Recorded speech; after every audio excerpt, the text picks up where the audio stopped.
Podcast Kana bersama Pesta Dusia Silaban. Setiap hari Minggu jam 4 sore, Dulos Production mengadakan ibadah minggu di Hotel Haris lantai 5, Mall FX Sudirman, Jakarta Pusat. Setiap hari Minggu, aku ada di sana, aku mengundang Bapak Ibu teman-teman semuanya hadir dalam ibadah minggu Dulos Production. Apa yang Tuhan sudah persatukan, mereka bukan lagi dua, tapi satu. Yang dipersatukan oleh Tuhan tidak boleh diceraikan oleh manusia. Allah membenci perceraian. Selama suami masih hidup, istri terikat. Selama istri masih hidup, suami terikat. Tidak bisa menikah yang kedua kali. Sekalipun terjadi perzinahan tidak boleh bercerai. Sekalipun terjadi KDRT tidak boleh bercerai. Tak kunjung punya keturunan tidak boleh bercerai. Pasangan sakit-sakitan tidak boleh bercerai. Pasangan NPD mengalami gangguan kejiwaan kepribadian tidak boleh bercerai. Pasangan kembali ke keyakinan yang lama tidak boleh bercerai. Pasangan pindah keyakinan tidak boleh bercerai. Pasangan di penjara seumur hidup tidak boleh bercerai. Titik, no debat. Nekat bercerai atau diceraikan pilihan cuma ada dua. Yang pertama sendiri seumur hidup. Yang kedua berdamai dengan pasangan. Bukan berarti bisa bercerai. Bercerai saja melawan Tuhan. Mari terus kita dukung Podcast Kana dengan cara membeli kaos-kaos rohani dari kami. Link untuk pembelian kaos-kaos rohani ada di deskripsi. Atau Bapak Ibu bisa menabur di nomor yang tertera di bawah ini. Puji Tuhan, saat ini di studio Podcast Kana sudah hadir Ci Esther. Shalom Ci. Shalom. Ci Esther adalah generasi keempat di mana suami meninggal, Ya, artinya cerai mati, ya. Ya. Generasi pertama yang mengalami cerai mati adalah nenek buyut, betul ya? Betul. Ini gimana ceritanya, Ci? Ya, itu terjadi kurang lebih tahun 1940-an. Lama sekali ya nenek buyut ya? Ya, nenek buyut saya punya 5 anak perempuan, semuanya masih kecil-kecil. Kemungkinan di bawah 10 tahun yang paling besar. Sekitar umur 9 tahun, 8 tahun, itu yang paling besar. Ya. Wow, 5 anak nih? Iya. Jadi suami meninggal dalam usia muda ya? Iya, usia muda. Wow, umur, masih ingat nggak umur nenek buyut berapa pada waktu itu? Nenek buyut waktu itu kurang dari 30 tahun. Kurang dari 30 tahun? Iya. Wow, meninggalkan 5 orang anak yang masih kecil-kecil dan semua perempuan. Perempuan. Oke. Dan bagaimana sepeninggal dari kakek pada saat itu? Ya, Kakek buyut. yang saya tahu tuh kakek buyut meninggalnya karena boleh dibilang seperti kecelakaan kerja ya, karena kan kerjanya petani, begitu. Okay. Nah, jadi kakinya itu waktu dia ada di sawah ketusuk bambu. Aduh. Ya, ketusuk bambu, nggak berapa lama kemudian jadi infeksi akibatnya meninggal dunia. Oh. Seperti itu. Dan ditinggalin 5 orang anak gadis kecil-kecil. Iya. Nenek saya waktu itu umurnya sekitaran 6 tahun. Nenek saya anak ketiga. Oh, nenek anak ketiga ya? Iya, nenek anak ketiga umurnya baru 6 tahun. Jadi bagaimana pada saat itu nenek buyut menghidupi semuanya? Ya, sebetulnya sih ada sawah, ada boleh dibilang kolam ikan, bolehlah untuk hidup di sana. Oh, oke. Ya, di desa. Tapi karena sesuatu dan lain hal harus meninggalkan desa. Oh. Ya, Tapi jadi- dijual nggak? Nggak dijual, ditinggal begitu aja. Oke. Kemana? Ke kota, ke Jakarta. Nekat ini. Iya. Kenapa harus ke Jakarta? Karena waktu itu kan situasinya tidak mendukung untuk tinggal di desa. Seperti itu. Berangkat semuanya ke Jakarta, 5-5-nya Iya, tuh, dengan 5 anak gadis tersebut. Waduh, 5 anak perempuan. kecil-kecil itu. Waduh. Oke. Dibawa ke Jakarta tanpa punya apa-apa di Jakarta. Hah? Jadi keluarga, saudara nggak ada? Nggak ada. Sebetulnya ada, cuma nggak bisa ditumpangin. Oh iya. Karena kan mereka punya keluarga masing-masing. Iya dong. Nenek saya boleh dibilang single, nenek buyut ya. Iya. Nenek buyut single parent, punya anak kecil-kecil 5 orang. Iya. Perempuan semua. Iya, Itu iya. kan pasti harus punya rumah yang cukup luas, begitu. Terus makannya banyak. Ya, oke.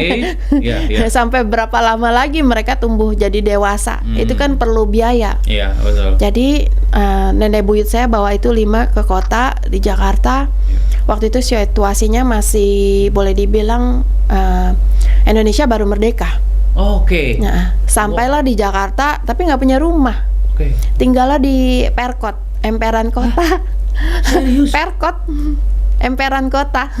Nah, Terkenal.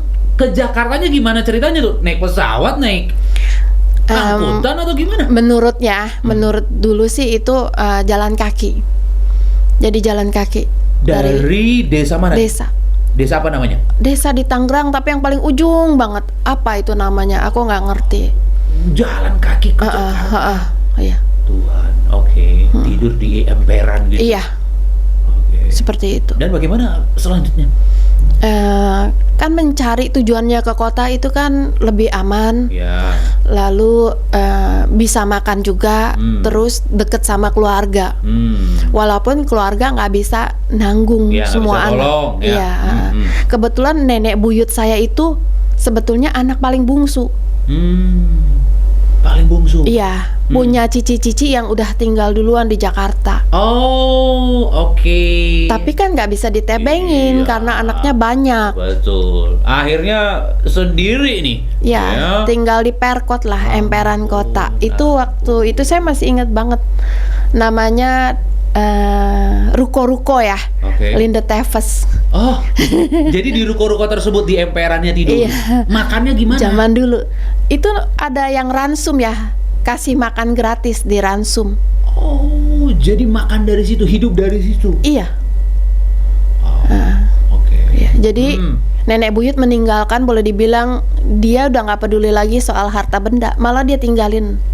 Iya, Bukan. sawah Iya. semuanya tinggal. Iya, sawah, lumbung padi, rumah, terus sama namanya kolam ikan ya. Loh. Kolam ikan itu semua ditinggal.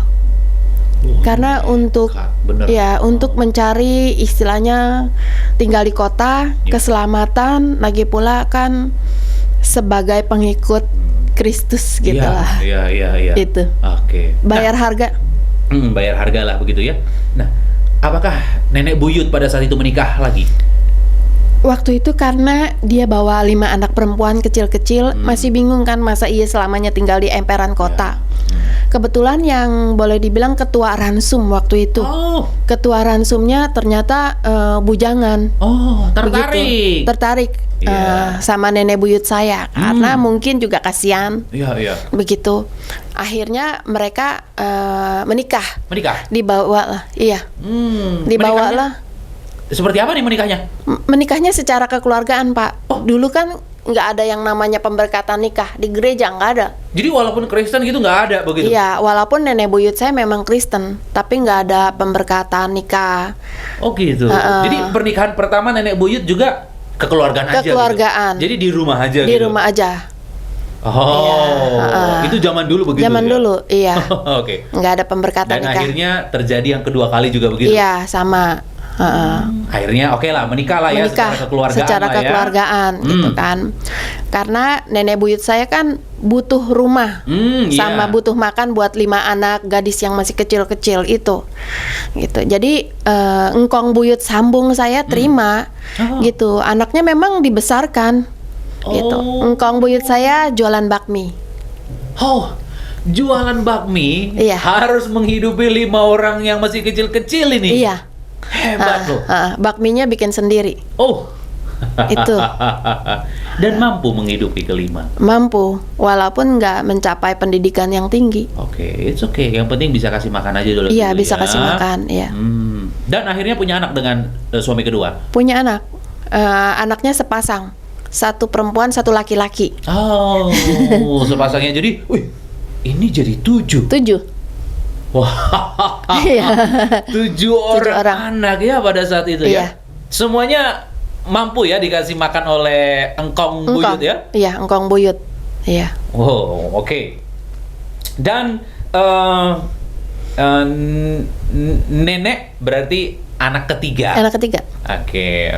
Setelah besar nenek menikah. Iya, menikah. Oke. Menikah juga kekeluargaan ini? Menikahnya iya kekeluargaan. Oh, jadi Zaman dulu. aduh, oke, zaman dulu begitu ya. Heeh. Tapi gereja ada kan? Nggak ada juga. Oh. Mereka nikahnya dilamar, habis itu pergi ke foto studio pakai baju pengantin. Itu udah nikah itu? Iya, begitu. Zaman dulu ya? Zaman dulu. Tahun 50-an. wow. Ya, oke. 1955 mungkinan. Berarti gereja belum sebanyak seperti sekarang Iya, ya? iya, Mungkin betul. ada tapi nggak tahu di mana ya? Iya, iya. Oke, secara kekeluargaan. Oke, dan nenek punya anak berapa pada saat itu? Nenek punya anak 2. 2. Iya. Oke, mamanya Ci Esther berarti? Mama saya yang nomor 1. Yang nomor 2? Yang nomor 2 om saya. Oh, om. Iya. Oke. Jadi nenek buyut punya anak 7. Iya. Oke. Dan nenek menikah menghasilkan 2 orang anak, yaitu Iya. Mama Ci Esther dan om ya. Om. Dan ternyata engkong buyut juga meninggal akhirnya ya. Iya. Wow. Jadi untuk yang kedua kali nenek buyut ditinggal suami ini. Iya. Iya, nenek saya ditinggal lagi sama engkong. Jadi pernikahan nggak cukup lama ya pada saat itu ya? Kalau nggak salah kurang dari 10 tahun. Iya. Iya, nenek saya. Berarti anak juga masih kecil-kecil yang 2 ya? 2 itu masih kecil. Mama saya umur 9 tahun. Terus om saya umur 6 tahun. Itu. Karena engkong saya itu kan rajin kerja. Oke. Jadi tahun 1965 itu dia punya usaha minuman keliling yang didorong. Oh, oke. Jadi minuman keliling, misalnya ada tukang-tukang es gitu. Iya.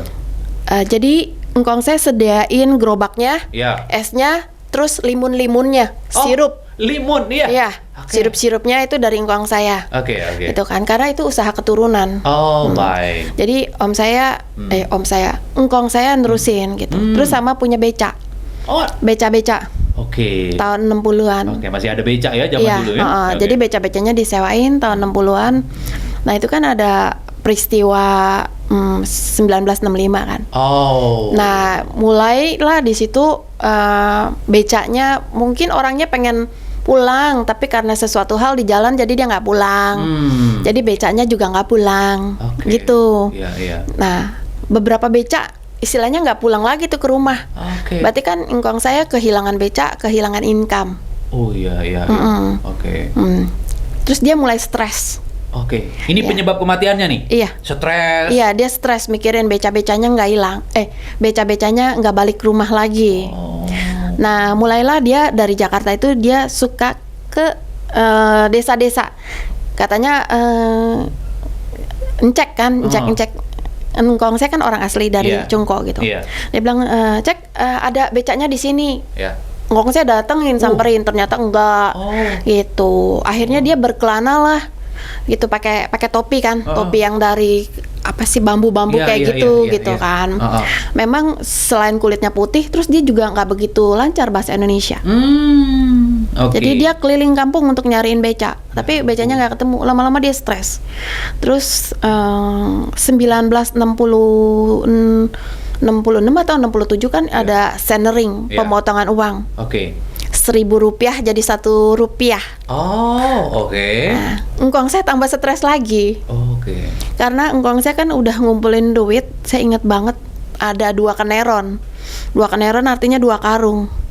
Jadi uangnya dimasukin ke karung, uang boleh dagang gerobak es sama beca di situ. Karena buat usaha yang lain. Tapi uangnya 1.000 rupiah jadi 1 rupiah. Dia stres berat. Akhirnya itulah yang membuat akhirnya meninggal. Iya, dia kena sakit paru-paru. Oh. Karena jarang istirahat, jarang makan juga. Karena nyari beca terus, pusing, stres, sampai akhirnya meninggal. Semua rencana dia jadi boleh dibilang gagal ya. Nah, bagaimana menghidupi 7 orang anak pasca ditinggal suami kedua nih? Ya, yang tadi itu dia jualan bakmi kan. Oh, dilanjutin. Iya, Oh, ada warisan yang itu, lah ini iya, ya. Jualan bakmi. Dilanjutin. Iya, jualan Oke. bakmi. Dan akhirnya nenek menikah, menghasilkan Mama Ci-Esther. Mama saya. Oke. Nah, nenek juga ternyata ditinggal. Iya. Meninggal suami. Iya, meninggal juga di usia muda. Umur berapa pada saat itu? Engkong waktu itu meninggal umur 33. Waduh, muda banget. Iya. Dan waktu itu nenek tidak memilih menikah lagi. Nenek saya umurnya sekitaran 28. Tidak menikah lagi. Artinya kan masih bisa sebenarnya, tapi tidak menikah lagi. Tidak menikah lagi. Memilih membesarkan mamanya Ci-Esther Iya, mama saya. dan Om. Om, iya. Wow. Karena mama saya waktu itu umurnya 9 tahun. Terus nenek saya kan udah nggak ada tuh. Iya. Gerobak limut udah nggak ada, beca juga udah habis. Tuh, oh. Ya kan, karena kan beca nggak dipulangin orang. Betul, ya. Jadi nenek saya itu dagang warung. Oh, akhirnya dagang warung. Iya, Untuk menghidupi Mama Ci-Esther dan Om. Iya. Oh, kayak gitu. oke. Berarti masih ada penghasilan lah ya, Iya, dagang warung ya. dagang warung. Lumayan lah ya. Lumayan waktu itu. Jadi fokus aja dagang warung membesarkan dua orang Dua anaknya orang ya? anak, iya. Tidak menikah lagi. Tidak sama sekali. Oh. Kerjaannya cuma ke gereja. Iya, Ke gereja. iya. Wow. Boleh dibilang nenek saya kan bilangnya omah ya. Iya. Jadi omah itu kan kebetulan punya emak, berarti nenek buyut saya kan. Iya. Sama-sama janda gitu kan, Iya. sama-sama janda ditinggal mati lah. Iya. Nah itu jadi mereka berdua itu kemana-mana selalu sama-sama, Oh. termasuk ke gereja. Sama-sama terus ya? Iya, mau hari Minggu atau kegiatan lain, kegiatan retret pun berdua. Ya, jadi cukup dekat ya? Iya. Tapi seputaran gereja aja kegiatannya. Wow, ini dua janda cerai mati ini Iya, ya. Harusnya iya. itu bersama-sama saling menguatkan ya. Iya. Wow, oke. Terus kan jadi mama saya dari masih kecil udah boleh dibilang nggak punya papa kan. Iya, dari Ya kecil kan? ya. Iya. Jadi sekolahnya pun nggak tinggi, cuma sampai kelas 5 SD. Oh, SD. Karena nggak mau sekolah. Kenapa? Dia itu karena nggak punya boleh dibilang panutan ya, Iya. yang harus sekolah tinggi gitu. Oke. Jadi dia mendingan udah sekolah sampai kelas 5 aja. Iya. Terus dia belajar ngejahit. Dia terima jahitan. Wih, Mama saya. wow. Iya, jadi dia udah dari SD nggak sekolah, belajar ngejahit. Akhirnya bisa ngejahit, Bisa ngejahit. menjadi Itu sumber dari umur penghasilan. 9 tahun, iya. Oke. Ha-ha. Nah, karena nggak punya pendidikan tinggi, Hmm. terus di rumah aja, berusaha cari uang tambahan kan. Sampai akhirnya ketemu papa saya. Akhirnya married dengan bapak. Iya, Berarti usia muda dong? usia muda. Wih. Dikenalin. Oh, dikenalin. Nih ada cowok nih, ada Iya. laki-laki nih. Iya, gitu ya. Udah nikah aja gitu. Iya, Oh, dan akhirnya menikah. menikah. Masih ingat nggak mama menikah umur berapa pada saat itu? Mama itu sebetulnya dikenalin waktu umur 16. Oh, 16. Ha-ha. Oke. Dikenalin sama Engkuh. Oh, oke. Engkuh tuh adiknya nenek. Oh, adiknya. Iya. Dikenalin. Iya, adik sepupu. Oke. Karena mereka sepupuan. Jadi mama saya sama papa saya itu sepupuan. Oke. Kalau diurut neneknya satu. Sama. Oke. Dan akhirnya menikah di umur berapa, Mama? Mama pas 17 tahun. 17. Papa? Beda 5 tahun, 22 tahun. Ya, kurang lebih 22 ya. Di hari mereka ulang tahun juga. Oh. Mereka Mas Ari. cuma beda 3 hari. Oh, jadi bulannya sama. Bulannya sama. Oke. Dan Mama Ci-Esther dan Papa menghasilkan berapa orang anak? 6 orang anak. Nah, Ci-Esther? Nomor 1. Oh, Paling tua. Ci-Esther nomor 1. Iya. Anak sulung ini. Iya, sulung. Oke. Dan Mama dan Papa itu nikah gereja. Enggak nikah gereja. Sama juga. Sama, enggak Jadi nikah gereja. nenek buyut, nenek termasuk Mama itu nikah kekeluargaan aja begitu ya. Iya. Oke. Nikah. Oh, ini udah bener-bener diturunkan dari atas nih begini semua nih. Iya, benar. Oke. Dan Mama dan Papa sempat bercerai. Iya, Ini cerai resmi. resmi negara, Kok bisa, kan pernikahan pertama emang ada surat? Oh, sipil ya? sipil. Oh. Eh. Oke. Iya, jadi zaman dulu kan nggak ada keharusan harus punya surat pemberkatan nikah gereja. Oke, yang penting sipil. Yang penting sipil. Jadi sipilnya ada. Seperti itu. Jadi makanya waktu mau bercerai keluar surat cerai Iya. dari negara. Iya. Kenapa pada waktu itu konflik? Saya kurang tahu pasti karena waktu itu saya kan jelang skripsi. Udah mau skripsi. Iya, pada saat itu. jadi kan saya fokusnya ke skripsi saya jarang di rumah. Oh. Nah, itu Tapi tahu nggak papa mama bercerai? nggak tahu sama sekali. Nggak tahu. Nggak tahu sama sekali. Berarti mereka nggak mau beritahu kepada anak-anak gitu Iya, ya? nggak Tiba-tiba ada udah yang bercerai aja gitu. Iya, cuma saya ada perasaan kayak gini. Kan biasanya papa saya tuh boleh dibilang selalu ada di rumah, Ya. nggak pernah nginep-nginep di tempat lain. Mm-mm. Tapi waktu itu kok aneh, saya mau wisuda. Mama saya bilang begini, nanti teleponin bapak dulu ya, dia bilang gitu. Supaya dia pas lu mau wisuda, dia ada di rumah. Oh. Nah, saya bingung kan, oh ya nggak apa-apa lah, mungkin papa saya kerja. Oh iya. Saya cuma mikirnya gitu. Oke. Ya, karena papa saya itu orangnya sebetulnya supel, sama siapa aja bisa bergaul. Cari order lah, saya mikirnya begitu. Cari duit, nggak apa-apa, nggak pulang juga. Ya. Pikiran saya simple. Nah, pas saya mau wisuda, papa saya beneran loh pulang ke rumah, ada di rumah. Subuh-subuh kan saya di make upin, begitu kan. Terus kita mulai pakai mobil ya, papa saya nyetir gitu. Papa saya nyetir waktu itu kan di Jakarta kan, Convention Hall gitu. Wisuda udah seneng banget, ada orang tua, lengkap orang tua, papa mama ada gitu. Apalagi yang kurang, nggak ada gitu. Cuma yang saya bingung kenapa papa saya mukanya cemberut gitu kan. Itu masa mukanya cemberut melulu di foto gitu. Ada apa sih? Saya pikir capek. Ya udahlah. Pas itu November 1997. Kira-kira bulan Mei 98.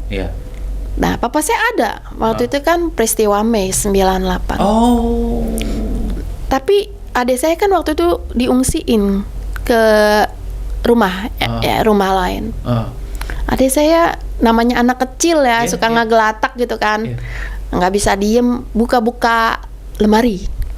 Nah, ketemulah, boleh dibilang katanya ya, Ci katanya, bapak ini ada surat cerai, katanya gitu kan. Udah cerai gitu. Oh, saya marah di situ. Saya kan lagi di ruko, ada sama bapak saya. Saya udah pengen mau ngambil pisau loh, Pak. Jujur aja. Karena marah ya? Marah. Karena saya inget. Nggak tahu ya? Nggak tahu. Gitu kan. Jadi adik Cesar menemukan akta gitu ya, akta cerai. Iya, ini. Ini ini ada. Iya. Ini akta. Ini kan klub kan 97. Iya, itu 97. Ada ininya nih. 97. Gitu. Dan Jadi saya tahunnya 98. 97. Nah, ini akte perkawinannya tahun 75. Dengan mama ya? Mama, iya. Oke. Jadi zaman dulu cuman akta perkawinan aja ya? Iya. Surat dari gereja nggak ada masalah nggak ya? ada masalah. Jadi nikah bener-bener kekeluargaan, foto prawedding selesai? Iya. Oke. Nah, setelah Cesar tahu, Cesar bilang apa sama papa? Saya nggak ngomong apa-apa, cuma saya marah. Gitu kan. Ini sih sebetulnya ya, papa saya bukannya orang yang suka main perempuan, bukan. Begitu. Jadi ada desas-desus apapun di luaran, saya nggak percaya. Sampai meninggal pun memang nggak ada, gitu kan. Nggak ada perempuan lain. Cuma maksudnya saya pengen ambil pisau kan, terus mama saya bilangnya jangan. Ini pengen nusuk papa atau? Karena papa waktu itu di kamar, itu posisi lagi peristiwa 98. Jadi semua, mama saya bilang gini, nanti di luaran lagi peristiwa 98, kita nggak kenapa-napa, jangan sampai ada kejadian di rumah. Oke. Mama saya yang nenangin saya gitu. Nah, udah saya diam aja, tapi saya udah tahu. Gitu, saya harus tenangin diri saya kan. Ini masalahnya apa gitu kan. Oke. Dan saya kesian sama adik saya masih kecil-kecil. Iya. Habis itu saya berusaha untuk tenang, sabar. Ya udah.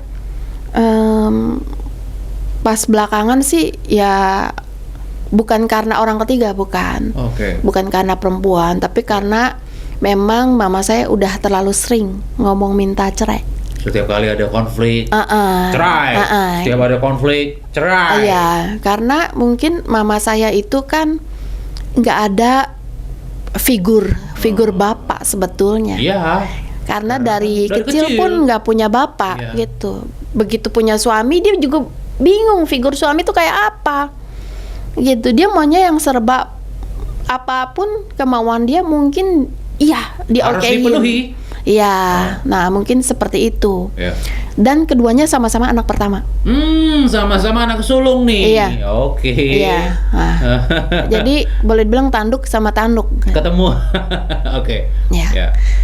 Papa saya boleh dibilang orangnya enggak terlalu dominan.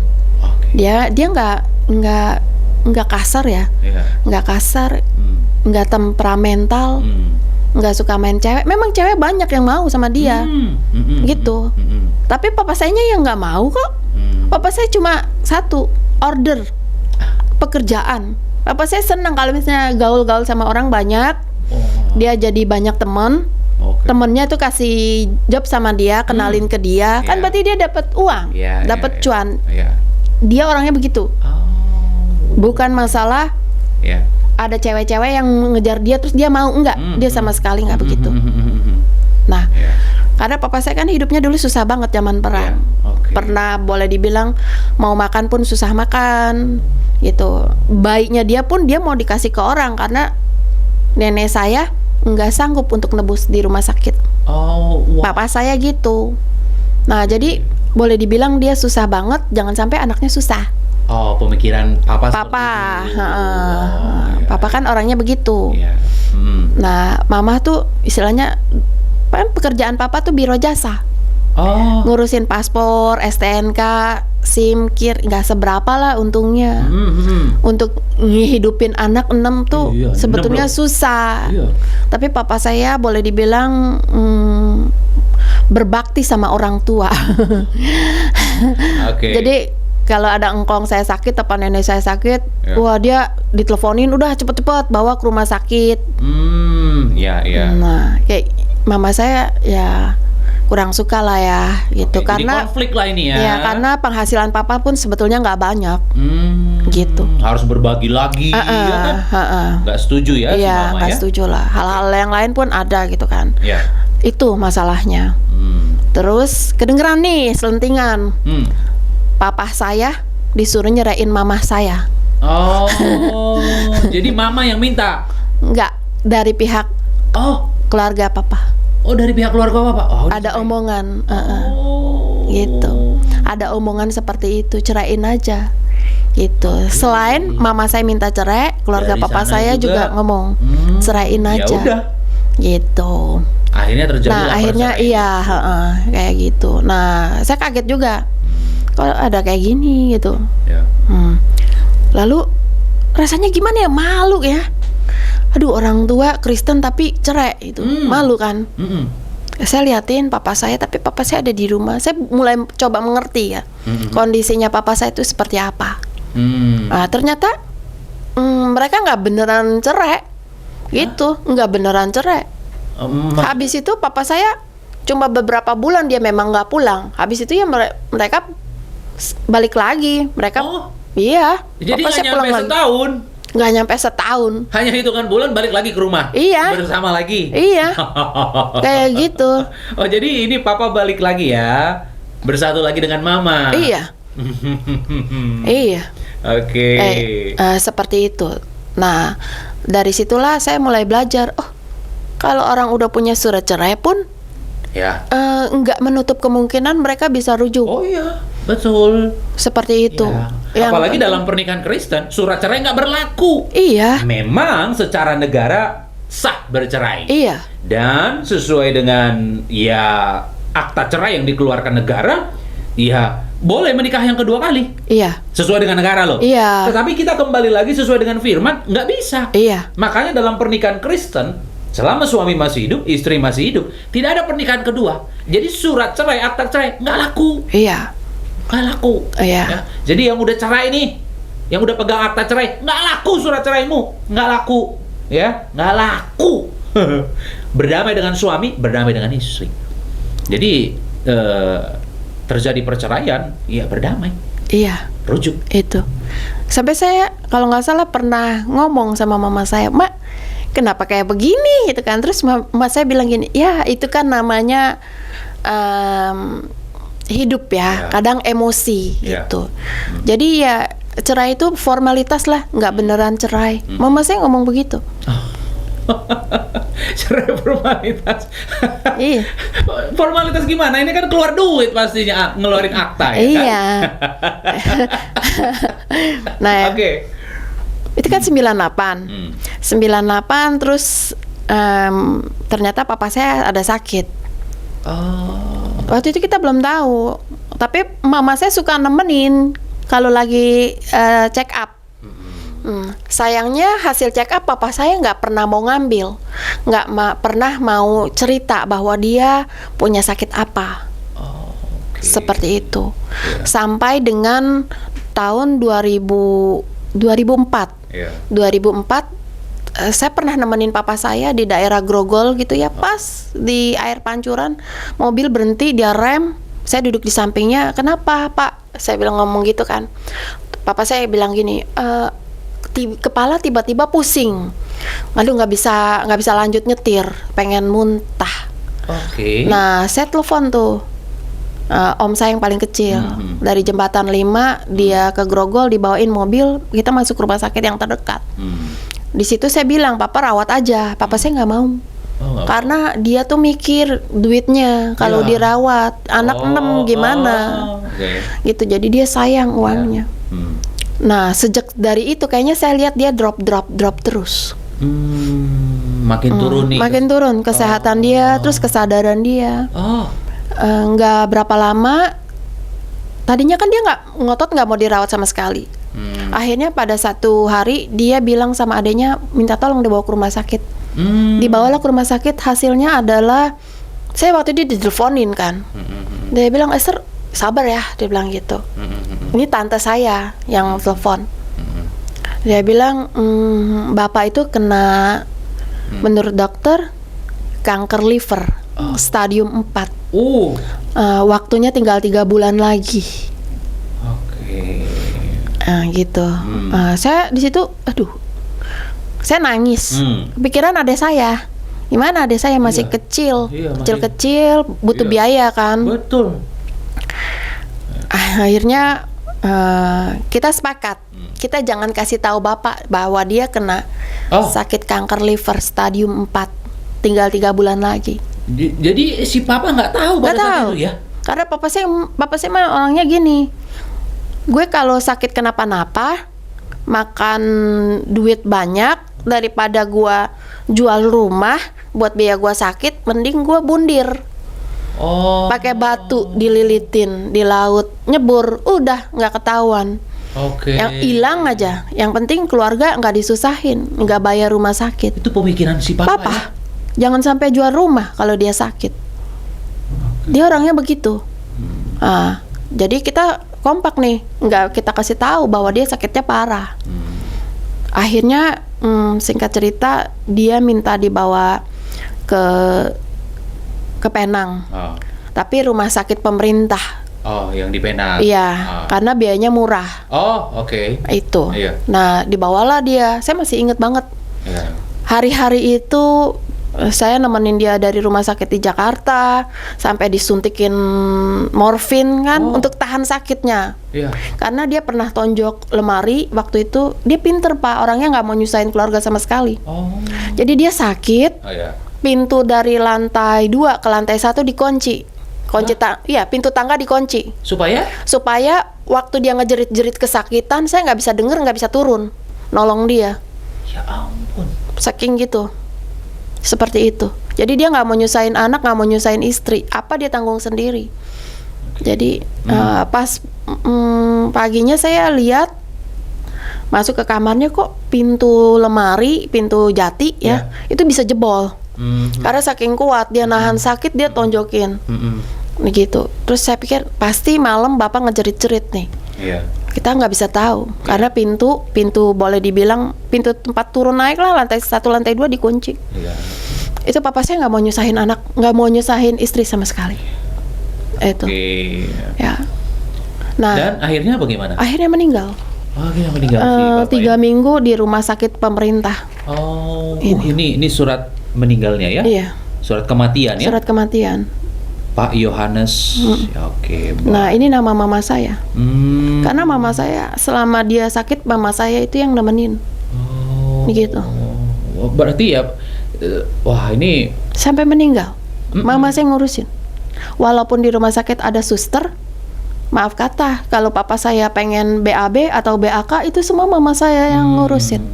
Ya, ya. Itu. Berarti sampai akhir hidup ini ya? Iya. Mama mendampingi papa ya? Iya. Walaupun tadinya cerai hidup, Iya. sekarang menjadi cerai Iya. mati. Iya. Wow. Wah, nenek buyut, ya, suaminya meninggal, bahkan suami pertama, suami kedua nih, Iya. nenek, Iya. suami meninggal. Meninggal. Nih mama, Ini mama. suami meninggal. Iya. Papa masih muda pada saat itu? 52 tahun. 52 tahun. Iya. Masih muda itu? Masih muda. Ya. Makanya nggak nyangka banget. Wah, 6 orang anak masih kecil-kecil juga. Iya, masih kecil-kecil. Waduh. Nenek buyut kondisi dengan punya anak masih kecil-kecil. Iya. Nenek punya anak kecil-kecil. Mama juga punya anak masih kecil-kecil. Iya. Si mama bagaimana pada waktu itu? Mungkin dia juga nggak nyangka kan. Karena dia telepon ke saya tuh jam 5 subuh waktu Jakarta. Dia bilang, kan panggil saya Neng. Itu, Neng, hari ini datang ya. Tolong bawain bapak baju jas. Jas, setelan jas. Iya. Saya curiga dong, kalau orang butuh jas itu berarti orangnya udah meninggal. Iya. Terus saya bilang gini, Ma, bukannya jas kali, sweater? Enggak, jas. Yang ngotot kan, ya udahlah, terserah dia ngomong apa, udah saya bawain aja jas. Papa saya tuh punya satu-satunya jas warna hijau muda. Warna akhirnya itu juga yang dipakai. Hijau muda waktu itu kan. Nah, udah begitu saya udah siapin. Itu kan jam 5 subuh. Nah, ternyata dia telepon lagi jam 7, 2 jam kemudian. Dia ngomong nggak ada suara nangis, nggak ada suara getar. Dia telepon lagi, dia bilang, lu pastiin ya berdua sama adik lu datang ke sini. Bapak udah nggak ada.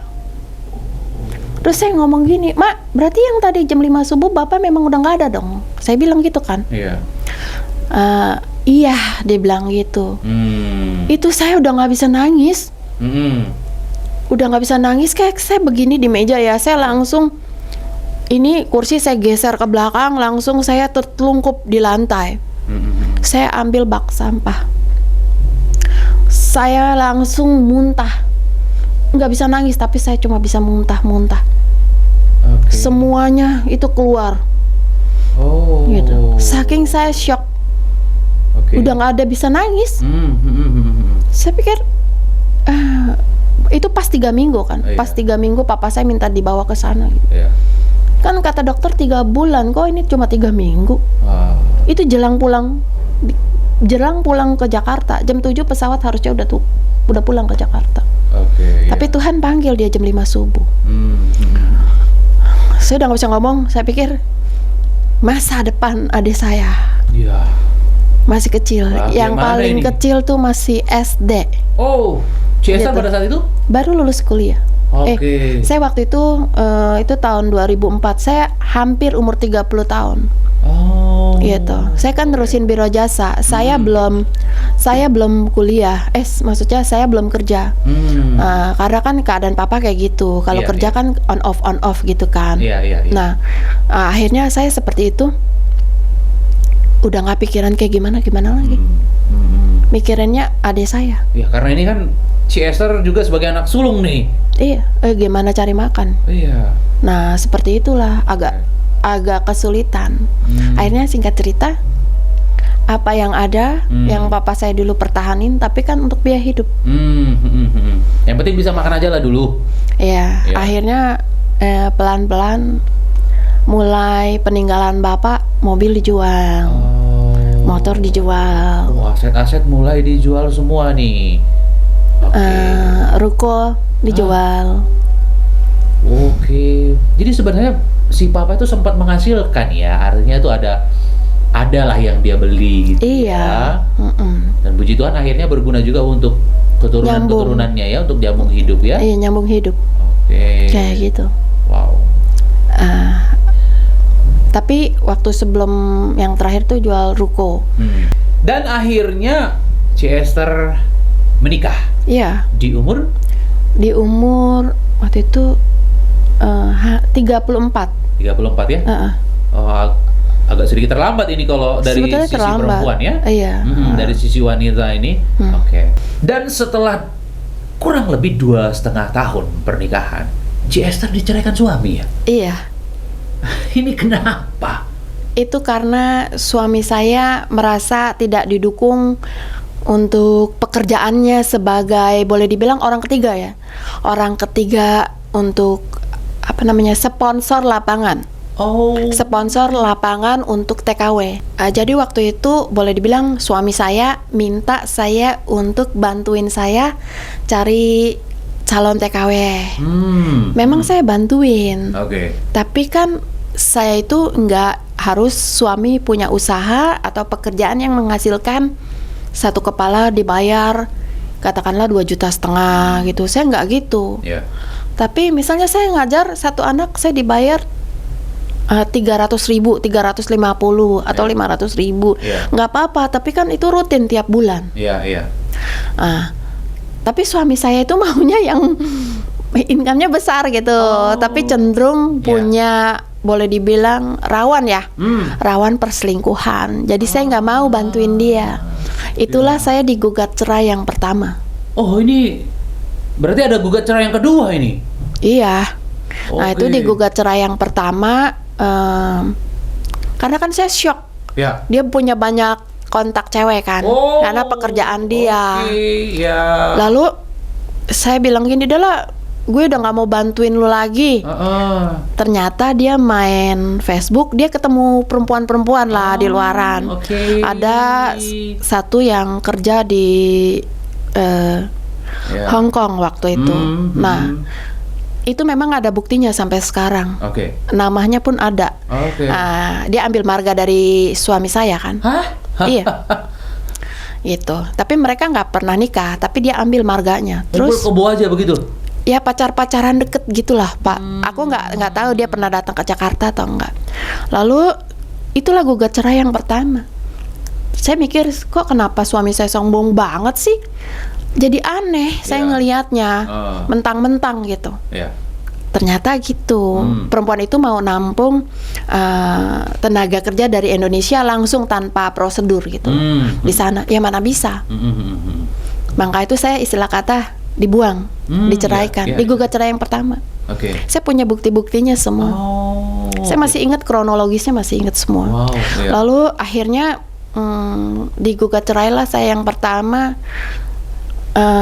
Jadwalnya sidang ke pengadilan itu saya udah nemplak di motor, Pak. Pengen datang, terus dia bilang nggak usah turun, bikin malu katanya gitu. Kan udah bilang first take katanya, lu nggak usah datang, nanti kita dicerai aja.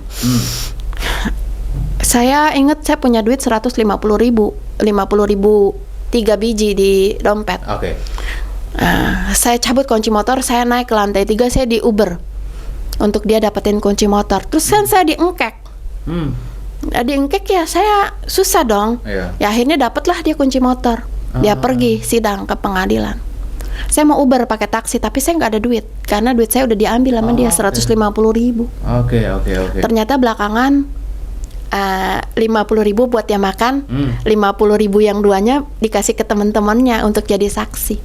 Saksinya saya nggak kenal siapa. Berarti saksi-saksi palsu ini. Palsu.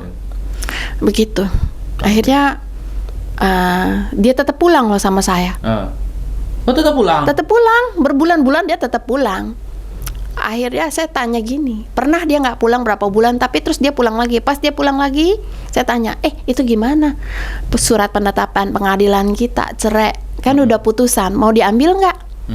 Terus dia bilang, kalau diambil bayar ya? Iyalah bayar, saya bilang gitu. Kan dulu kita nggak bayar apa-apa, gitu kan, cuma bayar resminya aja, gitu kan. Berapa? Nggak tahu. Terus dia bilang gini, suami saya bilang, nggak usah lah, kita gini-gini aja nggak apa-apa kan, katanya gitu. Ya nggak apa-apa. Surat penetapan tidak berlaku selagi tidak didaftarkan ke catatan sipil untuk dapat akta perceraian. Nggak masalah. Begitu kan? Saya ngomong, oh nggak apa-apa, berarti kita begini aja mam, gitu. Udahlah, anggap nggak ada perceraian. Itu ini udah cerai resmi nih ya? Iya, ada surat penetapan perceraiannya. Tapi memang suami saya nggak mau ngambil, gitu. Ya udah, kita lanjutin hari-hari sebagai suami istri, walaupun memang kita nggak selalu tinggal sama-sama. Iya. Begitu. Nah, ada lagi ya namanya on off lah ya, rumah tangga. Sampai kejadian yang paling parah. Kejadian yang paling parah adalah waktu dia itu ketemu. Kita suka staycation, Pak. Staycation. Itu. Kita nggak pernah honeymoon, tapi kita ada staycation. Waktu itu kita lagi staycation. Saya sempat cerita, Pak. Kenapa ada perempuan yang selalu hubungin gue di Facebook. Namanya ini, foto profilnya ini. Saya cerita. Itu ada 2 akun yang berbeda, tapi perempuan yang sama.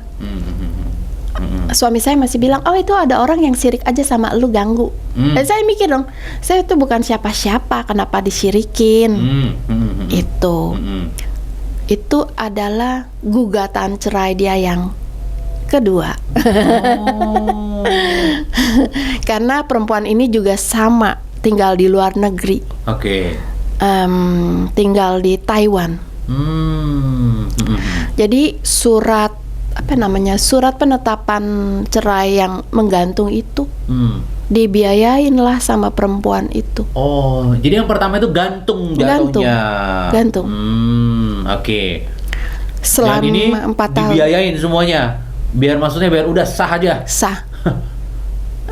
Akhirnya saya nggak tahu posisi saya, benar-benar saya nggak tahu. Akhirnya ternyata dia sudah ambil putusan penetapan perceraian dari pengadilan, udah dapat juga surat akte perceraian dari catatan sipil. Saya nggak tahu sama sekali. Kita masih staycation.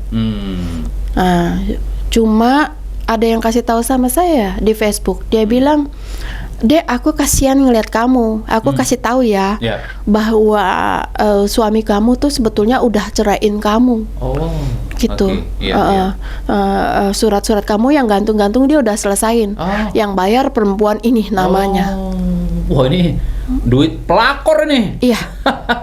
Iya, duit pelakor. Terus saya kan jadi stres.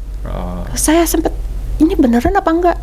Kalau nggak salah, antara saya ke rumah sakit dulu, masuk rumah sakit duluan karena saya stres, atau saya ke catatan sipil duluan. Tapi saya kecek ke catatan sipil, saya dikasih.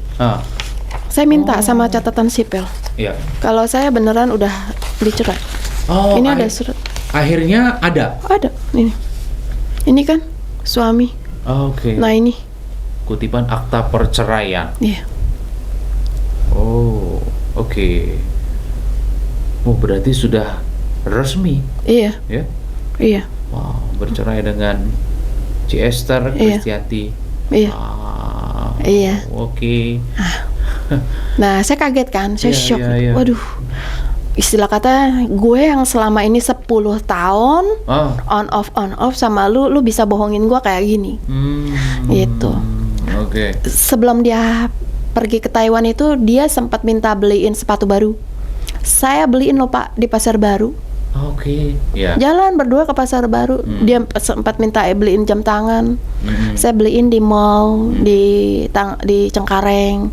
Biasa aja kok suami istri gitu. Nggak taunya saya udah ditaktikin kayak gitu. Taktik lah. Oke. Ya kan? Saya dimintain ini, dimintain itu. Barang-barang itu untuk apa? Untuk dia pakai waktu dia berangkat ke Taiwan. Oke. Iya. Gimana saya nggak stres?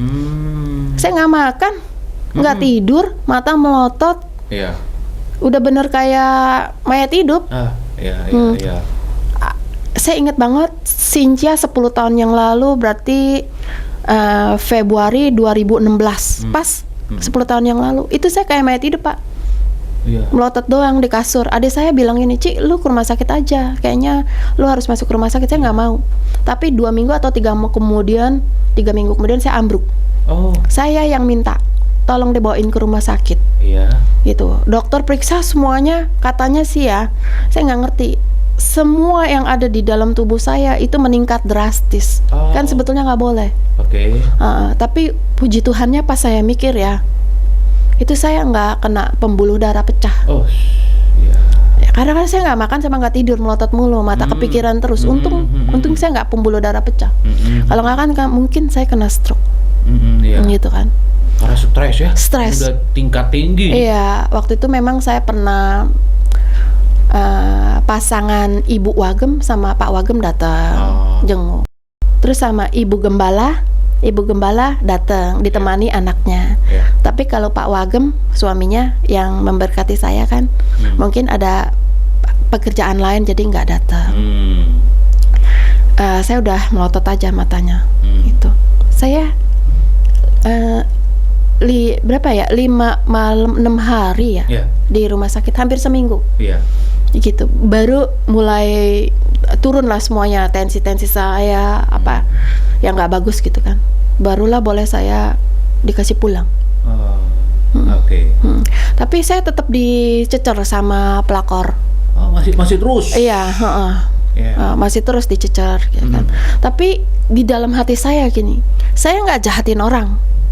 Tapi lu berdasarkan kemampuan lu, mentang-mentang lu kerja di luar negeri, mungkin duitnya banyak, lu bisa biayain ini semua. Apakah mereka menikah di sana? Menurut Daniel sih mereka punya, perempuan ini ngaku juga bahwa dia udah ada surat pemberkatan pernikahan gereja. Dia tantangin saya kok. Dia tantangin saya begini.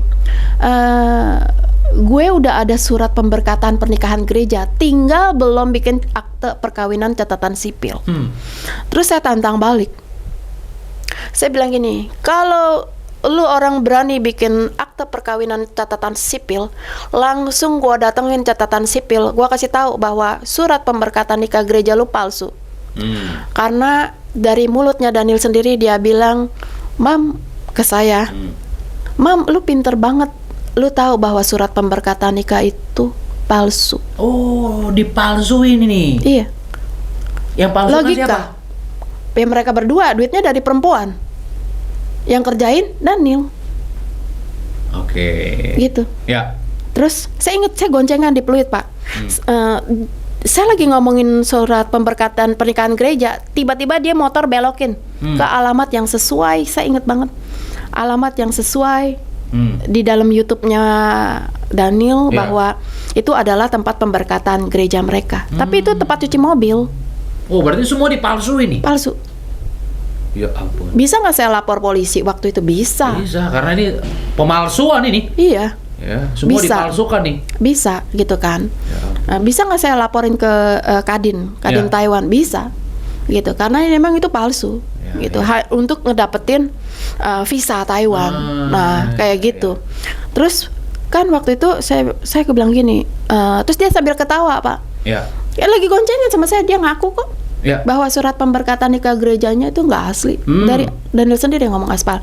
Tapi perempuannya kan overconfidence. Pede. Gue udah punya surat pemberkatan pernikahan dari gereja. Tinggal surat catatan sipil. Oh, silahkan, lo bikin. Gue langsung lapor polisi. Gitu. Kalau lapor polisi saat itu yang masuk penjara itu Daniel. Iya, iya, betul. Karena selain itu dia punya surat-surat yang lain lapor polisi. Di sini ada. Oke. Di sini ada, Pak. Nah, Iya, iya. dia bohongin saya bahwa ini KTP hilang, kakak hilang, sama apalagi akte perkawinan hilang. Oh. 3 ini dilaporin hilang. Semuanya dia bilang hilang, Hilang. padahal ada nih. Ada. Gitu. Oke. Sama paspor. Paspor dia bilang hilang, padahal paspor ada. Kenapa dia bilang hilang? Ini dia kasih ke saya, paspor hilang, Mam. Dia bilang gitu. Padahal paspornya dimasukin untuk visa. Oke, ya. Itu. Saya ada di tanggal dia masukin visa Taiwannya pun saya ada. Oke. Nah, itu ada. Jadi sebetulnya gampang banget waktu itu ya. Kalau iya. saya mau buat laporan polisi Ya. untuk tangkap, Iya, untuk proses mereka itu bisa, Hmm. gitu kan. Tapi saya nggak mau. Kenapa saya nggak mau? Karena urusannya pasti akan panjang. Ya. Ya. Pasti uang keluar juga, waktu saya keluar juga. Saya tahu saya akan menang, tapi saya nggak mau. Ya. Ya, buang-buang waktu lah. Saya bilang gini sama perempuan itu. Ya. Gua pur lu. Gua kenal Daniel 10 tahun. Ya. Rumah tangga 7,5 tahun. Gua pur. Kalau lu bisa lewatin masa 10 tahun itu, Ya. ya, lewatin dari gua, lu menang. Gua acungin lu jempol. Ya. Patokannya 10 tahun. Siapa yang bisa kuat? Nah, saya bilang patokan saya adalah Tuhan. Kalau saya pemberkatan nikah saya asli, jangan ada orang yang menghina pemberkatan nikah saya, siapapun itu. Ya, hadapannya langsung sama Tuhan. Saya lagi nggak main-main, gitu kan. Antara nyawa saya atau nyawa lu yang diambil sama Tuhan, gitu. Atau lu berani bayarin surat-surat itu pakai rezeki dari Tuhan. Buat saya rezeki dari Tuhan itu untuk saya berbuat kebaikan, bukannya berbuat kejahatan. Lu menggunakan rezeki dari Tuhan berbuat kejahatan, nanti lu tanggung resiko sendiri. Jadi boleh dibilang saya udah nggak main dengan apa yang ada di dunia, gitu kan. Saya pernah didapat kayak di telinga saya ya, mata elang saya Praja Wali, mata elang saya Praja Wali. Saya ingat banget falsafahnya hidup Raja Wali. Ambil musuh yang dari bawah, naik ke atas, ke dimensinya burung Raja Wali. Di saat itu posisi di atas kan, yang pasti menang siapa? Pasti Raja Wali. Ya, maka itu kamu boleh dibilang cabik-cabiklah musuhmu, jatuhkanlah dari atas musuhmu dengan cara seperti itu. Sama dengan kita berdoa minta apa? Kita kan naik ke atas, tek tek tek tek tek. Kalau kita benar di mata Tuhan, pasti Tuhan tolong.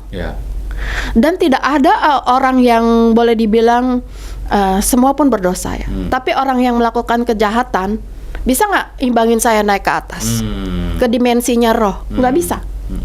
Saya itu yakin banget, saya udah ada di dimensinya roh.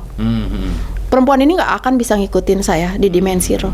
Nah itu, makanya saya berani pur dia 10 tahun. Betul. Oke, 10 tahun, nggak sampai 10 tahun, cuma hampir 6 tahun mereka bubar. Oke, ternyata pernikahan papa mama mertua juga pernikahan yang dipalsukan juga ya? Iya. Jadi mamanya suami itu Mami istri kedua ya? Iya, mami papi. Oh, jadi istri pertama diceraikan begitu? Enggak diceraikan. Oh. Istri pertamanya sampai sekarang masih ada. Oke. Beliau masih hidup sampai umur mungkin hampir 100 tahun ya. 99 tahun mungkin tahun ini. Oh, masih ada? Masih ada. Oke. Itulah istri sah. Ya. Dan satu-satunya dari almarhum papi mertua. Oh, oke. Jadi almarhum papi mertua itu nikah lagi yang kedua kali gitu? Sama mamihnya Daniel. Dengan surat-surat yang dipalsukan? Iya, gitu. Oke. Ya, kayak gitu. Jadi sebenarnya suami Chester melakukan hal yang sama yang pernah dilakukan oleh orang tuanya ya? Iya. Oke. Iya. Ini makanya bahayanya kalau pasangan suami istri melakukan dosa atau kejahatan, anak bisa mencontoh atau meniru. Iya. Gitu. Sampai saya kaget banget gitu kan. Maksudnya ada ya orang yang kayak begini sampai tega. Sampai saya dikasih surat-surat laporan polisi palsu. Hmm. Ini laporan polisinya benar, tapi apa yang dicantumkan sini ini nggak benar. Nggak benar semuanya. Begitu. Gitu. Termasuk saksi. Saksi waktu saya digugat cerai pun itu saksinya saksi palsu. Iya, dibayar semua. Dibayar. Ya, ada loh. Iya. Ya itulah Iya. Daniel gitu kan. Tapi saya inget-inget lagi. Oh iya ya. Dulu juga orang tuanya, maaf, maminya begini. Ya jatuhlah ke dia. Iya. Gitu lah. Ya, itu. Dan bagaimana orang-orang gereja pada saat itu? Saat tahu Ci Esther diceraikan? Boleh dibilang apa sih namanya? Yang punya otoritas ya. Yang punya otoritas, yang boleh dibilang mentor rohani saya. Ada 3 orang. Semuanya dari kata-kata mereka atau eksplisit atau implisit, mereka maunya saya udahlah move on. Cari pacar, ada pacar bawa lagi ke sini. Kita konseling lagi. Kalau hasilnya bagus, boleh pemberkatan nikah ulang. Hah? Iya. Ini dari mereka nih, mentor-mentor rohani nih. Mentor-mentor rohani. Mengerikan sekali. Iya, hanya ada satu yang tidak. Oke. Yang tidak itu justru mendoakan saya. Di lain kesempatan, tiba-tiba saya bilang, Tuhan, Bapak ini kayak gimana sih? Kok dia nggak pernah negor saya, nggak pernah kasih saya advice rohani. Saya bener atau nggak bener gitu. Akhirnya, satu saat saya ke rumahnya, dalam keadaan doa syafaat, saya didoakan. Dia gini loh, dari jarak jauh ya, Pak. Saya didoakan gini. Dimanapun Daniel berada, Tuhan tolong satukan keluarga ini kembali dengan Esther.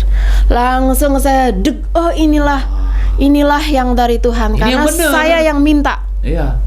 Saya bilang, Tuhan, Bapak ini nggak pernah doain saya, nggak pernah panggil saya, apa sih? Apa omongan Tuhan lewat Bapak ini, Tuhan nyatakan itu. Dan itu satu-satunya. Iya. Rata-rata menganjurkan untuk cari pacar lagi gitu. Iya. Menikah lagi. Iya. Kayak gitu. Wow. Ini udah jelas-jelas mereka adalah mentor ya. Iya. Ya, mereka adalah orang-orang memang yang apa ya? Yang ngerti firman. Justru mereka yang menganjurkan untuk nikah lagi. Iya. Ci Esther disuruh move on, lupakan. Iya, lupakan. Iya, karena lupakan. Ya pria seperti itu nggak pantas untuk dipertahankan, begitu ya. Iya. Tapi ada rema yang bilang begini. Walaupun kita dicerai atau menceraikan diri, pilihan cuma 2, yaitu bertahan seumur hidup, alias selibat, nggak kawin lagi, atau rujuk. Kan susah. Dia udah jahat banget Tuhan, gimana mau rujuk? Tapi yang namanya emosi kan dari kadarnya sangat tinggi, turun. Akhirnya saya mulai bisa ngomong sama Tuhan. Oke lah, daripada saya bertahan seumur hidup selibat, ya mendingan saya rujuk. Karena kawin kedua kali adalah perzinahan, saya nggak mau. Iya, karena masih hidup. Iya, masih hidup. Nah, saya pilihlah rujuk. Sampai suatu malam ada seperti suara di telinga kanan saya, tapi bukan audible. Dia bilang gini, Esther, Daniel itu kan nggak pernah bohongin kamu loh. Silsilah keluarganya ya kamu udah tahu sendiri. Bahwa dia anak yang tertolak, bukan anak yang diingini.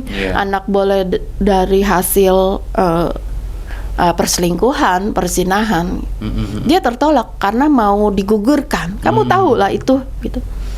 Terus saya mulai keingetan. Seperti ada yang masa-masa saya pacaran tuh kayak dia lagi ngomong. Kayak ada slide gitu kan di telinga saya atau di mata saya, sedikit ada slide. Saya mulai pikir, oh iya ya Tuhan, ya benar ya, selama ini dia nggak pernah bohongin saya keadaan dia. Oke lah Tuhan, saya ampuni dia. Di kuping saya ngomong lagi, pemberkat waktu kamu konseling, bimbingan, kelas bimbingan pranikah itu kan dia kasih tahu, ampuni secara total. Iya. Terus saya bilang, oke lah Tuhan, saya ampuni secara total. Saya nggak akan tanya dia sama siapa, kemana, apapun, di mana, selama dia pergi. Kalau dia nggak punya duit, nggak punya makanan, saya kasih makan. Dia nggak punya tempat tinggal, saya ajak ke rumah saya. Walaupun rumah saya boleh dibilang setengah jadi, gitu kan. Atau dia sakit pun saya obatin, Ya. nanti caranya pasti ada. Ya. Ya, walaupun dia nggak ada uangnya. Saya cuma mikirnya gitu aja. Malam itu saya lepaskan pengampunan secara total. Oke Tuhan, kalau dia balik saya terima. Nah, selang beberapa bulan kemudian mulailah saya buka Facebook saya yang tadinya saya blokir kan, nggak bisa lihat-lihatan sama dia. Saya mulai lihat dia online. Saya mulai kepengen say hello. Lu apa kabar? Kayak biasa aja, memang saya begitu. Tapi saya di dalam hati, di dalam pikiran kayak ada intimidasi. Jangan bodoh Esther, jangan bucin, move on. Itu karena kenapa? Selama ini kan saya dimasukin seperti itu. Telinga kanan, telinga kiri. Move on. Nah, jadi waktu saya mau terima tuntunan dari Roh Kudus, itu nggak bisa. Karena munculnya itu. Esther bodoh, mau lagi ladenin dia. Mau balik lagi sama dia. Itu yang nggak bisa. Harusnya saya tetap WA dia atau Facebook dia, DM dia. Lalu ada lagi dua kali pas waktu pandemi, saya disuruh Roh Kudus tuh nengokin dia bawa makanan. Sekali saya nggak ladenin. Saya bilang, Tuhan, ini kan lagi pandemi, penghasilan saya kurang, nanti minimal saya bolak-balik ke daerah sini juga kan. Itu ongkosnya mahal. Terus belum lagi makan, belum lagi saya nitipin uang untuk seminggu dia makan ke depan. Minimal 700 atau 1 juta. Saya nggak mau. Tapi Roh Kudus bilang gini, nanti kalau udah selesai pandemi nanti ada lagi rezekinya. Tapi tetap saya ngotot nggak mau. Esther bodoh, Esther bucin, nggak move on. Selang 1-2 bulan muncul lagi suara itu. Kali ini bukan disuruh bawa makanan, bukan. Tapi gini, kamu ke rumah Daniel, ajak dia pergi makan. Gitu. Saya nggak jalanin juga, sama. Esther bodoh, Esther bucin, nggak move on itu. Jadi kenapa terakhir itu saya nggak bisa ngejalanin apa tuntunan Roh Kudus. Di pikiran saya udah masuk. Itu berubah loh Pak. Itu mungkin bagi orang yang ngomong itu saran yang terbaik buat saya. Tapi pas saya ngomong sama Roh Kudus ngomong sama saya, itu malah jadi intimidasi buat saya. Karena muncul intimidasi, Esther bodoh, Esther bucin, Esther nggak move on. Kok mau ngomong orang yang kayak begitu? Itu, dan terus terang sampai kemarin bulan November saya merasa dia masih ada. Saya merasa dia masih hidup. Sampai saya bilang gini sama Tuhan, ntar aku mau puasa, ya Tuhan tolong ya pertemukan aku sama dia. Kayaknya dia masih hidup Tuhan. Ini ceritanya akhirnya dipanggil Tuhan. Nah, aku taunya meninggal tuh ya. Aku kan udah buka-buka Facebooknya dia masih hidup, dia online, aku online. Cuma pengen say hello aja nggak jadi. Tapi ternyata itu adalah 5 bulan terakhir sebelum dia dipanggil pulang Tuhan. Tuhan kasih tanda. Aku lihat dia online di Facebook. Aku pengen say hello. Apa kabar lu? Tolong dong turunin foto-foto kita. Karena dia update foto. Foto apa? Foto-foto prawedding. Iya. Foto-foto wedding. Foto-foto wedding. Aku mau bilang begitu, tolong dong update. Nanti kalau ketahuan suami gue yang baru gimana ya? Padahal aku kan nggak kawin lagi. Cuma mau takut-takutin dia doang, bercanda. Aku bilang gitu, tapi rasaku nggak berani. Biasanya aku berani loh, Pastor. Untuk hal-hal gitu aku berani banget. Tapi itu nggak berani. Noise yang aku terima selama ini. Aku lihat dia online. Itu berbulan-bulan aku liatin dia online setiap malam. Dari bulan September, ya Oktober, November, aku bilang gini, loh kok aku jadi bucin ya? Nah itu, nggak boleh lo ngomongin orang bucin, bodoh, atau stigma orang itu. Karena itu udah diberkatin pernikahannya sama Tuhan, nggak boleh kita ngomongin orang bucin karena mau pertahankan pernikahannya. Masuklah bucin, intimidasi iblis, aku bilang itu. Aku bilang, kenapa aku jadi nggak berani ya buat say hello sama dia gitu kan? Kan di mata Tuhan gue tetap suami istri sama dia. Kenapa gue jadi takut? Akhirnya November saya nggak lihat dia lagi. Saya tutup Facebooknya. Tapi Desember saya lihat, sampai saya pikir kok ada muka saya dipasang di Facebooknya dia. Salah satu Facebooknya dia tuh muka saya ada 5 foto. Itu foto prewedding kami. Oke. Gitu. Kayaknya dia ambil dari salah satu Facebook saya yang lama. Oh, dia ambil lalu dia posting. Dia posting gitu di Facebooknya dia. Sampai saya pikir saya gila waktu itu. Iya. Udah nggak mungkin. Dia udah 6 tahun sama pelakor. Iya. Ngapain dia Facebook di muka saya di Iya. Kenapa upload dia gitu kan? posting justru postingan bersama dengan Ci Esther gitu loh? Iya. Kan dia udah bersama dengan pelakor Iya. nih, ya kan? Iya. Kenapa postingan Facebooknya tiba-tiba postingan dengan Ci Esther gitu ya? Iya, kan saya bingung. Boleh dibilang saya hampir kayak orang gila. Ini tahun berapa? Saya nanya, tahun berapa Tuhan? Saya liatin ini. Itu tercantumnya yang waktu diupload 7 Desember 2021. 2 bulan sebelum dia meninggal dunia. Oh. Iya. Akhirnya meninggal. Iya. Oh, jadi sebelum meninggal dia posting. Iya, boleh saya buka? Boleh. Ini aku. Jadi sebelum dia meninggal dia posting di Facebook. Iya, dia posting. Wow. Ini Oke. postingan Facebooknya. Sampai saya bingung. Iya. Ini Iya. Oh, ini postingan terakhir ini ya? iya. Dan itu adalah posting hari dia terakhir. Dia nggak pernah update lagi. Dimanapun dia nggak pernah update status. Berarti dia posting sebenarnya dia udah tahu dia mau pergi. Kayaknya mau pergi, udah tahu dia. Iya, dan dia posting ya inilah istri sah sebenarnya, Iya. bukan pelakor. Iya, betul. Ini dia mau kasih kode siapapun yang lihat gitu loh, Iya. khususnya Ci Esther. Iya, Bahwa ya Ci Esther lah istri sahnya, bukan pelakor. iya, Makanya detik-detik terakhir dia pergi, ya dia posting Iya. istri sahnya di dalam Tuhan. iya. Dan itu jelang saya ulang tahun. Oh my God. Oke. Itu bulan Desember jelang saya ulang tahun. Jadi meninggal di umur 48 tahun. nenek buyut. Suami pertama meninggal muda, suami Iya. kedua juga meninggal muda. Iya. Nenek ya menikah, suami juga meninggal muda, ya. Dan mama ya menikah dan suami juga meninggal muda, ya. Ini yang keempat berarti ya. Keempat. Ci Esther generasi keempat. Iya. Menikah, suami meninggal muda. Iya. Tadinya cerai hidup, Iya. jadi cerai mati. Iya. Wow, ya. Iya. Sama seperti papa mama ya, tadinya cerai hidup, akhirnya jadi cerai mati. Iya. Sama persis. Jadi Ceritanya banyak sekali sama persis. terjadi pengulangan-pengulangan ini dalam keluarga Sama. Ci Esther nih. Sama. Iya, banyak terjadi pengulangan-pengulangan. Iya.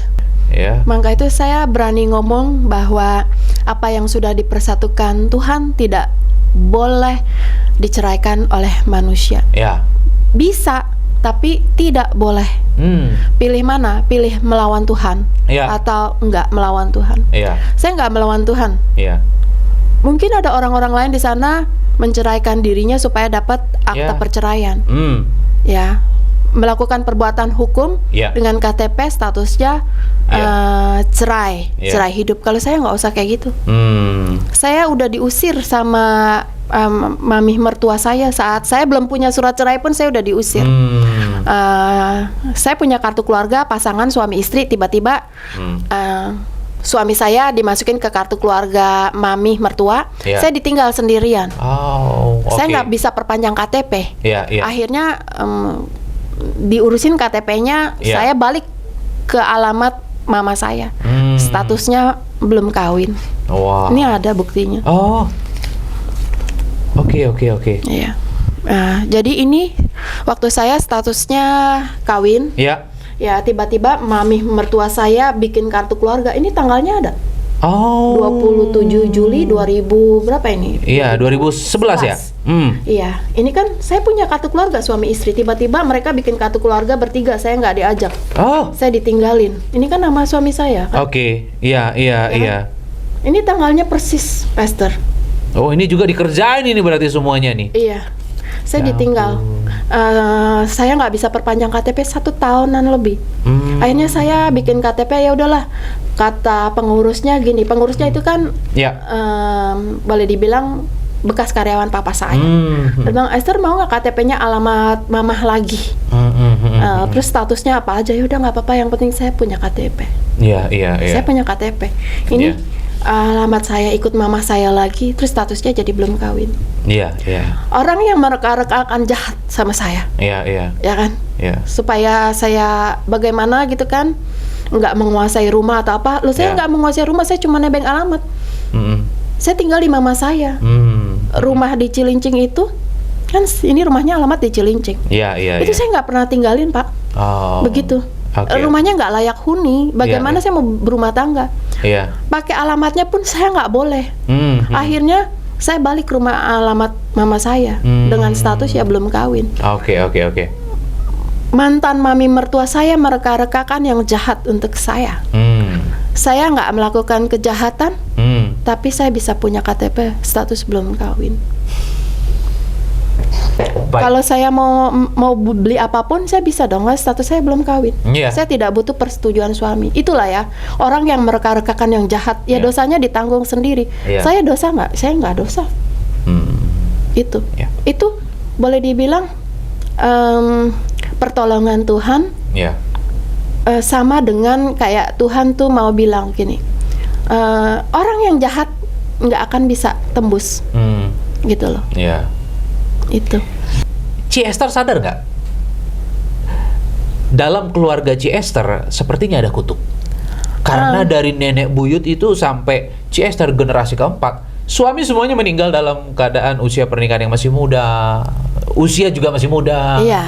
Ya, ditinggal begitu. Iya. Nah, saya tuh mikir, saya percaya loh adanya kutuk.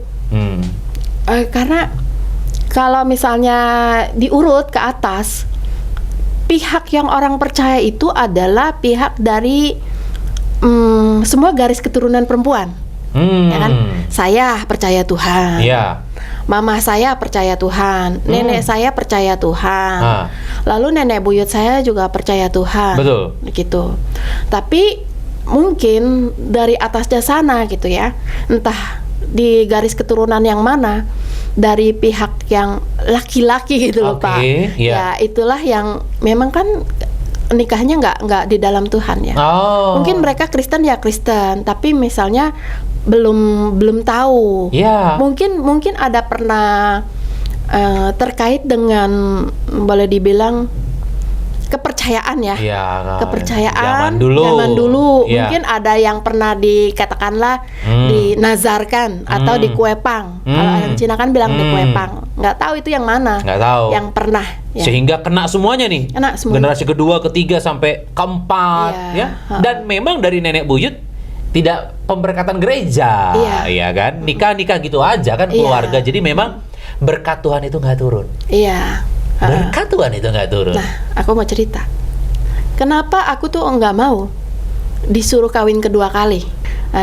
Waktu aku masih muda, waktu aku masih dicerai hidup, dari pihak mentor rohaniku bilang, oke Tar, itu kan, kalau kamu punya pacar bawa aja ke sini, kita konseling lagi. Kalau hasilnya cocok, boleh pemberkatan nikah ulang. Tapi saya nggak pernah mau. Kenapa? Satu hal, saya mau memutuskan kutuk. Oh, bener. Saya mau putuskan kutuk itu. Udah stop sampai saya. Ya. Udah stop sampai Daniel, jangan ada lagi. Benar-benar. Saya nggak punya anak, Daniel sama perempuan manapun nggak punya anak. Jadi udah stop. Udah. Di benar. generasi keempat. Benar-benar. Begitu. Jadi putuskan, jangan sampai nikah lagi ya pada Iya. saat itu. Kalau nikah lagi, wah repot. Iya, kalau saya nikah lagi yang kedua, saya punya anak dari suami kedua. Anak saya pun berpotensi untuk punya kutuk keturunan. Iya, betul. Karena hidup dalam perjinahan. Iya, Iya, betul. gitu. Dan Oke. saya tuh nggak mau. Udah, saya dicerai hidup nggak apa-apa. Ya. Nggak kawin lagi, nggak punya anak. Ya. Ya waktu masa subur gitu Ya. kan. Saya memang mau putus kutuk keturunannya itu. Dan itu nggak gampang. Ya. Kalau sekarang saya mau kawin lagi boleh gak ya? Memang boleh. Cuma masalahnya umur saya kan jelang 52 tahun. Dan ya memang apa ya?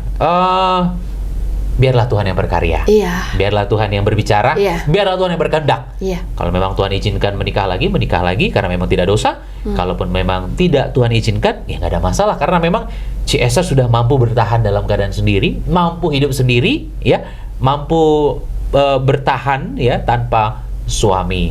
Ya, Iya. ini luar biasa. Superwoman ini. Amin, didoakan. Iya. Ci Esther, thank you sudah mampir ke podcast Kana. Setiap hari Minggu jam 4 sore, Dulos Production mengadakan ibadah minggu di Hotel Haris lantai 5, Mall FX Sudirman, Jakarta Pusat. Setiap hari Minggu aku ada di sana, aku mengundang Bapak Ibu teman-teman semua hadir dalam ibadah minggu Dulos Production.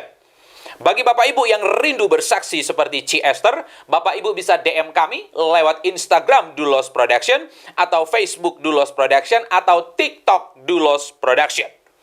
Apa yang Tuhan sudah persatukan, mereka bukan lagi dua, tapi satu. Apa yang sudah Tuhan persatukan tidak boleh diceraikan oleh manusia. Allah membenci perceraian. Selama suami masih hidup, istri terikat. Selama istri masih hidup, suami terikat. Tidak bisa menikah yang kedua kali. Sekalipun terjadi perzinahan, tidak boleh bercerai. Sekalipun terjadi KDRT, tidak boleh bercerai. Tak kunjung punya keturunan, tidak boleh bercerai. Pasangan sakit-sakitan, tidak boleh bercerai. Pasangan NPD mengalami gangguan kejiwaan, kepribadian, tidak boleh bercerai. Pasangan pindah keyakinan, tidak boleh bercerai. Pasangan kembali ke keyakinan yang lama, tidak boleh bercerai. Pasangan di penjara seumur hidup, tidak boleh bercerai. Titik, no debat. Nekat bercerai atau diceraikan, pilihan cuma ada dua. Yang pertama sendiri seumur hidup, yang kedua berdamai dengan pasangan. Bukan berarti boleh bercerai. Bercerai saja sudah melawan Tuhan. Mari terus kita dukung podcast Kana dengan cara membeli kaos-kaos rohani dari kami. Link untuk pembelian kaos-kaos rohani ada di deskripsi, atau Bapak Ibu bisa menabur di nomor yang tertera di bawah ini. Sampai jumpa lagi di podcast Kana berikutnya. Say no to divorce.